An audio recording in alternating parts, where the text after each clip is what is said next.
আজকের বিষয় strong roots written by APJ Abdul Kalam. দেখো, এই স্ট্রং রুটস গদ্যাংশটি তোমাদের পুরনো সিলেবাসেও ছিল এবং নতুন সিলেবাসেও রয়েছে। ডিরেক্ট লাইন বাই লাইন টেক্সটে যাওয়ার আগে আমরা গদ্যাংশটি সম্পর্কে আর এর লেখক সম্পর্কে কিছু জেনে নেব। দেখো, এপিজে আব্দুল কালাম ছিলেন ভারতের 11তম প্রেসিডেন্ট। তিনি 2002 থেকে 2007 পর্যন্ত আমাদের ভারতের প্রেসিডেন্ট বা রাষ্ট্রপতি পদে সম্মানিত ছিলেন। এই যে লেখাটি স্ট্রং রুটস, এটি তার উইংস অফ ফায়ার নামক আত্মজীবনী থেকে নেওয়া হয়েছে, যেটি কিনা পাবলিশড হয়েছিল অরিজিনালি 1999 সালে। এপিজে আব্দুল কালামের জন্ম হচ্ছে 15th of October 1931 রামেশ্বরমে এবং মৃত্যু হচ্ছে 27th July 2015 শিলংয়ে। আমরা জানি শিলংয়ে একটি বক্তৃতা সভায় তিনি কার্ডিয়াক অ্যারেস্ট হয়ে মারা যান। এপিজে আব্দুল কালামের ফুল নাম হচ্ছে আবুল ফাকির জৈনুল আবদিন আব্দুল কালাম। এখানে আমরা আব্দুল কালাম সম্পর্কে কিছু তথ্য পেয়ে গেলাম। এবারে দেখো, এই স্ট্রং রুটসটি যেটি কিনা তার আত্মজীবনীমূলক গ্রন্থ উইংস অফ ফায়ার থেকে নেওয়া হয়েছে, সেটির কিছু অংশ আমাদের এখানে টেক্সট আকারে তুলে ধরা হয়েছে।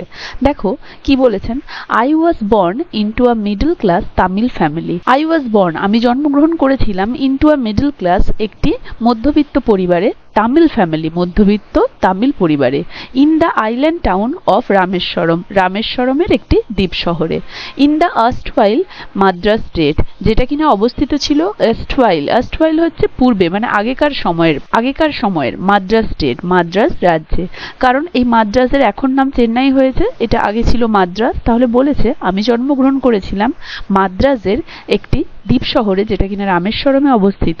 সেই দ্বীপ শহরে জন্মগ্রহণ করেছিলাম একটা মধ্যবিত্ত তামিল ফ্যামিলিতে। আমি বলতে এখানে আব্দুল কালাম নিজেকে বুঝিয়েছেন। মাই ফাদার, আমার বাবা, Zainul Abdin, had neither much formal education nor much wealth. আমার বাবা জৈনুল আবদিনের নাইদার মাচ ফর্মাল এডুকেশন, বেশি প্রথাগত শিক্ষা ছিল না। ফর্মাল এডুকেশন মানে হচ্ছে প্রথাগত শিক্ষা। নর মাচ ওয়েলথ, এবং সেরকম ধন সম্পদও ছিল না। ডিসপাইট দিস, এগুলো সত্ত্বেও, ডিসঅ্যাডভান্টেজেস, তাহলে এই অসুবিধেগুলো সত্ত্বেও, হি পোজেসড, তিনি অধিকারী ছিলেন, great innate wisdom. Innate wisdom হচ্ছে সহজাত প্রজ্ঞা, মানে ইনবর্ন কোয়ালিটি, জন্মগত যে সমস্ত জ্ঞান। তাহলে এই সমস্ত অসুবিধে থাকা সত্ত্বেও তার মধ্যে কিন্তু খুব বা মহান জ্ঞান ছিল জন্মগত সূত্রে। And a true generosity of spirit, এবং জেনারিওসিটি হচ্ছে উদারতা, এবং সত্যিকারের উদারতা অফ স্পিরিট, আত্মার। তাহলে এত কিছু অসুবিধে থাকা সত্ত্বেও, মানে তার প্রথাগত শিক্ষা ছিল না, প্রচুর ধন সম্পত্তিও ছিল না, এই সমস্ত অসুবিধে থাকা সত্ত্বেও কিন্তু তার সহজাত অনেক জ্ঞান এবং সত্যিকারের উদারতা আত্মার দিক থেকে তার মধ্যে এগুলো ছিল। He had an ideal helpmate, তার ছিল, তার বলতে এখানে তার বাবার কথা বলা হয়েছে। এপিজে আব্দুল কালাম নিজের বাবার কথা বলেছেন। He had an ideal helpmate, তার ছিল একজন আদর্শ সাহায্যকারী, হেল্পমেট সাহায্যকারী, ইন মাই মাদার, আমার মায়ের মধ্যে, আশিয়াম্মা, মায়ের নাম হচ্ছে আশিয়াম্মা। তাহলে তিনি এখানে বলতে চেয়েছেন আমার বাবা তার সাহায্যকারী হিসেবে আমার মায়ের মধ্যে একজন আদর্শ সাহায্যকারীকে পেয়েছিলেন। I do not recall the exact number of people she fed every day. I do not recall, আমি ঠিক মনে করতে পারছি না, the exact number, সেই সঠিক সংখ্যাটা, of people, মানুষদের, she fed, she বলতে উনার মায়ের কথা বলেছেন, she fed, তিনি খাওয়াতেন every day, প্রত্যেক দিন। তাহলে আমি প্রত্যেক দিন তিনি এত মানুষকে খাওয়াতেন, সেই সংখ্যাটা আমি মনে করতে পারছি না ঠিক কত। বাট কিন্তু I am quite certain, আমি খুবই নিশ্চিত, that far more outsiders ate with us, যে অনেক বেশি লোক আমাদের সাথে then all the members of our own family put together. Then মানে সেই তুলনায় all the members of our family, আমাদের পরিবারের সমস্ত সদস্যকে পুট টুগেদার, একসাথে করলে যতজন হবে তার থেকেও বেশি সংখ্যায় বাইরের লোক প্রত্যেক দিন আমাদের সাথে খেতেন। তাহলে আমরা সমস্ত পরিবারের লোকজন মিলে ঠিক যতগুলো হতাম তার থেকেও বেশি সংখ্যায় বাইরের লোককে তিনি প্রত্যেক দিন খাওয়াতেন। My parents were widely regarded as an ideal couple. আমার বাবা মা, আমার পেরেন্টস মানে আমার বাবা মা, were widely regarded, বিশেষভাবে সম্মানিত ছিলেন, as an ideal couple, একজন আদর্শ কাপল হিসেবে। মাই মাদার্স লিনেজ হচ্ছে বংশ, আমার মায়ের বংশ ছিল, ওয়াজ দ্য মোর ডিস্টিংগুইশড মানে হচ্ছে স্বতন্ত্র, মানে একটু আলাদা। তাহলে আমার মায়ের বংশ ছিল একটু আলাদা। ওয়ান অফ হার ফোরবিয়ার্স মানে হচ্ছে পূর্বপুরুষেরা, তাদের একজন পূর্বপুরুষ হ্যাভিং বিন বেস্টোড মানে অর্পিত করা, মানে তাদের একজন পূর্বপুরুষকে অর্পণ করা হয়েছিল দ্য টাইটেল, সেই সম্মানটা, অফ বাহাদুর বাই ব্রিটিশ।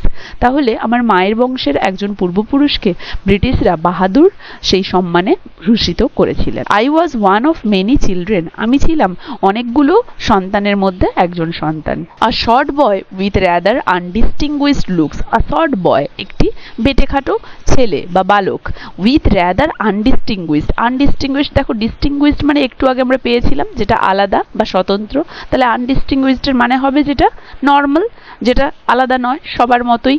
তাহলে আমি ছিলাম একটা ছোট্ট বালক উইথ র্যাদার আনডিস্টিংগুইশড লুক, একটা কমন নর্মাল দেখতে। Born to tall and handsome parents, আমার জন্মগ্রহণ হয়েছিল টল লম্বা এবং হ্যান্ডসাম সুদর্শন বাবা মায়ের কাছে। তাহলে আমি সুদর্শন লম্বা বাবা মায়ের একটা পাতি ছোটখাটো চেহারার ছেলে ছিলাম। We lived in our ancestral house, আমরা আমাদের পৈতৃক বাড়িতে বসবাস করতাম। হুইচ ওয়াজ, যেটা ছিল, built in the middle of the 19th century, যেটা কিনা 1900 শতাব্দীর মাঝামাঝি সময় গড়ে উঠেছিল সেই পৈতৃক বাড়িতে আমরা ছিলাম। It was a fairly large pucca house, এটা ছিল সুস্পষ্টভাবে একটি বড় পাকার বাড়ি। Made of limestone and bricks, limestone মানে হচ্ছে চুনা পাথর, ব্রিক মানে ইট। তাহলে এটা ছিল সুস্পষ্টভাবে একটা বড় পাকার বাড়ি যেটা কিনা চুনা পাথর এবং ইট দিয়ে তৈরি ছিল। অন দ্য মস্ক স্ট্রিট ইন রামেশ্বরমের মক স্ট্রিটে আমাদের এই পৈতৃক বাড়িটি ছিল। মাই অস্টেরি ফাদার, অস্টের হচ্ছে যেটা কিনা খুবই ক্রুদ্ধ ভাবাপন্ন বা কঠোর মনোভাব সম্পন্ন। ফাদার ইউজ টু অ্যাভয়েড, তাহলে আমার এই কঠোর মনোভাব সম্পন্ন বাবা অ্যাভয়েড মানে এড়িয়ে চলতেন অল ইনএসেনশিয়াল কমফর্টস অ্যান্ড লাক্সারিস, সমস্ত অপ্রয়োজনীয় আরাম এবং বিলাসিতা। However, all necessities were provided for, যাই হোক কিন্তু সমস্ত প্রয়োজনীয় জিনিসগুলো were provided for, দেওয়া হতো বা প্রোভাইড করা হতো in terms of food, যেমন কি খাবার, মেডিসিন ওষুধ, or clothing এছাড়াও পোশাক। In fact, যাই হোক, I would say mine was a very secure childhood, আমাকে বলতেই হবে যে আমার ছিল একটি খুবই নিশ্চিত ছেলেবেলা, মেটেরিয়ালি বস্তুগতভাবে অ্যান্ড ইমোশনালি এবং আবেগগতভাবে। তাহলে তিনি এখানে বলেছেন যাই হোক আমার বাবা ক্রুদ্ধ মনোভাব সম্পন্ন ছিলেন, তিনি সমস্ত রকমের অপ্রয়োজনীয় আরাম এবং বিলাসিতার জিনিস বাদ দিতেন, কিন্তু আমাদের প্রয়োজনীয় যে সমস্ত জিনিস ছিল যেমন মেটেরিয়ালি যে জিনিসগুলো বস্তুগত যেগুলো লাগে খাবার পোশাক ওষুধ এগুলো তিনি সবই দিতেন, মানে এগুলো আমাদেরকে দেওয়া হতো। তাহলে তিনি তাই বলেছেন যে যাই হোক আমাকে এটা বলতেই হবে যে বস্তুগতভাবে এবং আবেগগতভাবে আমার ছেলেবেলা কিন্তু খুবই সিকিওর ছিল, মানে তিনি এ বিষয়ে বলেছেন যে আমি খুবই নিশ্চিত ছিলাম আমার ছেলেবেলা নিয়ে বস্তুগতভাবে এবং আবেগগতভাবে। দেখো আজ তোমাদের এতদূরই পড়াচ্ছি, আশা করি সবার ভালো লেগেছে, সবাই বুঝতে পেরেছো, কারো কোথাও অসুবিধে নেই। কার কেমন লাগলো জানাবে, ভালো লাগলে একটা লাইক আর শেয়ার করে দেবে, আর যারা যারা চ্যানেলটা সাবস্ক্রাইব করোনি কাইন্ডলি আমার চ্যানেলটা সাবস্ক্রাইব করে দেবে। পরবর্তী অংশটা থাকছে পরের ভিডিওতে।